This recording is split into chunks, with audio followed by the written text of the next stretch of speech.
میں P D M میں ہوں، میں حکومت میں نہیں ہوں، لیکن میں سمجھتا ہوں کہ موجودہ حکومت وہ ڈیلیور نہیں کر رہا ہے، اور اس کو مجھے آثار بھی نہیں لگتے کہ وہ ڈیلیور کر سکے، خاص طور پر جو ہے نا اس پولیٹیکل ڈائلاگ میں جو ہے نا ایک بہت بڑا وہ آ گیا ہے، اور بحران آ گیا ہے، معاشی بحران ہے، آپ کے عدلیہ میں بحران پیدا ہو گیا ہے، کوئی کہتا ہے یہ بینچ کہتا ہے یہ اس طرح ہوا ہے، دوسرا بینچ کہتا ہے اس طرح ہے، تو میں نہیں سمجھتا ہوں کہ اس بحران کو آسانی سے، لیکن میں آج بھی میں پاکستان کے تمام پولیٹیکل، اگر میری خواہش ہو، میں تمام پولیٹیکل پارٹی سے اپیل کرتا ہوں کہ آپ بیٹھیں اور مسئلوں کو آئین کے مطابق حل کریں۔ دیکھیں الیکشن میں جانا ہے یا نہیں جانا ہے، اس کے لیے بیسٹ یہی تھا کہ فل کورٹ بنا کے یہ تمام جو ایشو تھے سوموٹو سے لے کر جو ہے نا ججز کے، وہ وہاں پہ لے کے ڈسکس کر لیتے ہیں، جو چیف صاحب نے نہیں کی۔ دیکھیں جہاں بلوچستان کا جو موجودہ گورنمنٹ ہے یہ تو خود دھاندلی کا پیداوار ہے، اور دھاندلی کر کے یہاں خرید و فروخت کے حوالے سے حکومتیں بنتی ہیں، حکومتیں بگڑتی ہیں۔ یہاں تو کوئی مجھے تو نظر نہیں آ رہا ہے کہ یہاں کوئی گورنمنٹ مین دی کیبنٹ، ٹھیک ہے نا، گورنمنٹ کو جو وہ ہے وہ پارلیمنٹ ہے۔ اب پارلیمنٹ کو آپ دیکھیں کہ یہاں پہ کتنی لیجسلیشن کر رہا ہے، کتنے ایشوز لے رہا ہے، میرے خیال نہ ہونے کے برابر ہے۔ دیکھیں میں سمجھتا ہوں کہ میں تو مارشل لا کے ادوار ہم نے فیس کیے ہیں، اور اس ملک میں مارشل لا کبھی لگنا نہیں چاہیے، کبھی، کیونکہ مارشل لاؤں نے تو اس ملک کا جو ہے نا اصلی جو جمہوری شکل ہے وہ مخص کیا ہے۔ لیکن سیاستدانوں کو چاہیے، ہماری اس کو عدلیہ کو چاہیے، ہمارے ریاستی سیکیورٹی اداروں کو چاہیے کہ وہ سب آئین کے مطابق چلیں، اور اس ملک میں جو معاشی بحران ہے، جو سیاسی بحران ہے، جو قانونی بحران ہے، ان پہ مل بیٹھ کے ان کے لیے راستہ نکالیں۔ سر اداروں میں سب میں کنفلکٹ ہے،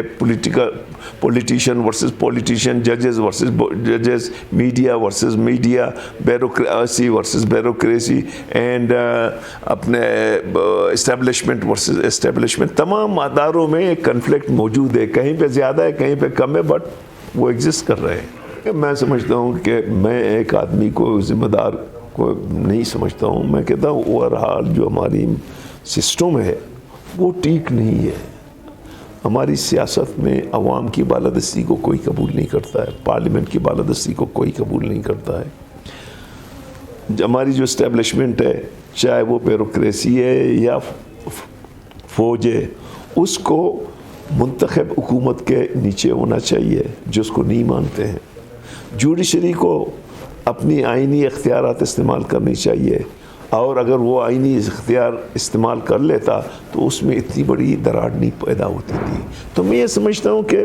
یہ ایک بیماری نہیں ہے، یہ مختلف بیماریوں کا مجموعہ ہے، جسے ہم کہتے ہیں سینڈروم۔ پاکستان ایک ایسی سینڈروم میں مبتلا ہے جس کے لیے مختلف میڈیکیشنز کی ضرورت ہوگی۔ دیکھیں دو چیزیں تھیں، ایک تو انتظامیہ، ٹرانسفر پوسٹنگ، ڈیولپمنٹ، اپوائنٹمنٹ، یہ اس میں مجھے کسی نے مداخلت نہیں کی۔ باقی جو ملیٹنسی تھی، چاہے وہ بلوچ ملیٹنسی ہو،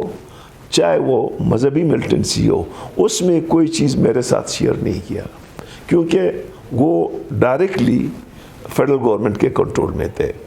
مطلب بہت سے ایسے واقعات ہوئے ہیں کہ مجھے پتہ بھی نہیں چلا ہے، اور نہ مجھے بتاتے تھے۔ مطلب ڈس اپیئرنس پہ جتنے بار میں نے کوشش کی میں ناکام ہو گیا، مذاکرات میں ایک حد تک کامیاب ہوا، پھر ناکام ہو گیا۔ تو وہ جو ملیٹنسی کو ڈیل کر رہے تھے اس میں میرا کوئی سے نہیں تھا، نہ میری بات مانتے تھے۔ جو باقی کام تھے اس میں جو ہے نا میں کسی کی بات نہیں مانتا، جو میرا کیبنٹ تھا، جو میرے کولیگ تھے، جو میرے کولیشن تھا، اس کے مطابق چلتا تھا۔ میں سمجھتا ہوں دیکھیں نا، بلوچستان کے جو مشکلات ہیں وہ ایک دن کے نہیں ہیں، یہ ڈیکیڈز کے ہیں، کیونکہ بلوچستان کو وفاق کے اندر وہ حیثیت جو ملنی چاہیے تھی وہ نہیں ملی۔ چاہے یہاں جمہوریت ہو، بلوچستان کے سیٹ 15 ہیں، 15 سیٹ تو صرف جو ہے نا لاہور کے زیادہ ہیں، یہاں کوئی بھی مرکزی پارٹی اہمیت نہیں دے گی۔ دوسری بات یہ ہے کہ بلوچستان کے عوام کو کبھی حق نہیں دیا ہے کہ وہ اپنی مرضی کے نمائندے لائیں، اور بلوچستان میں ہمیشہ جو ریاستی ادارے ہیں ان لوگوں نے آ کے جو ہے نا یہاں فیصلہ کرتے ہیں۔ تو میں سمجھتا ہوں کہ جب تک بلوچستان کے عوام کو حق حاکمیت نہیں ملے گی، جب تک بلوچستان کے